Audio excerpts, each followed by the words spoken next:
A dark, cold winter is ahead for the Ukrainians as about 4 million people across the war-torn nation are being affected by power cuts caused by Russia's airstrikes on the country's electricity infrastructure.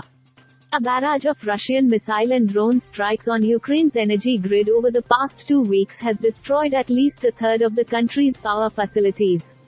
Meanwhile, Russia has ended its campaign to call up 300,000 reservists to fight in Ukraine, having drafted hundreds of thousands in a month and sending more than a quarter of them already to the battlefield. Here are the top points. Ukraine President Volodymyr Zelensky in a late-night address said that 4 million people across Ukraine are being affected by rolling power cuts after Russian strikes knocked out energy grids. As of this time, many cities and regions of our country use stabilization blackout schedules, Zelensky said.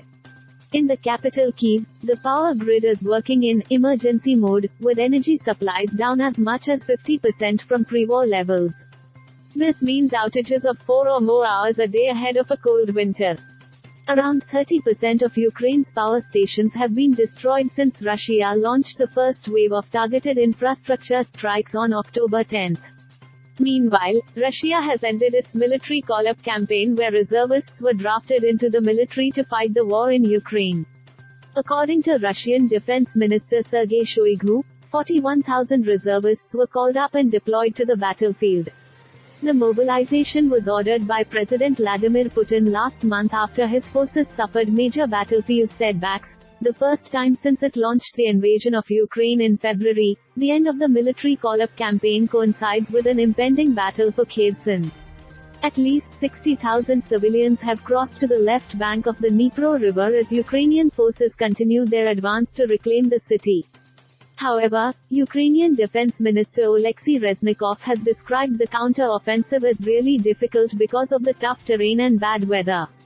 Kherson was the first city to come under Russian control in the early days of the invasion.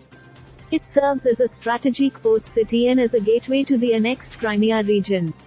Vladimir Putin's escalation in recent weeks came in retaliation for the October 9 bombing of the Kerch Bridge, a key link to Crimea. Russia blamed Ukraine for the bombing and called it an act of terrorism, an allegation that Kyiv denied. Ukraine says the strikes on energy grids are intended to freeze Ukrainians in winter.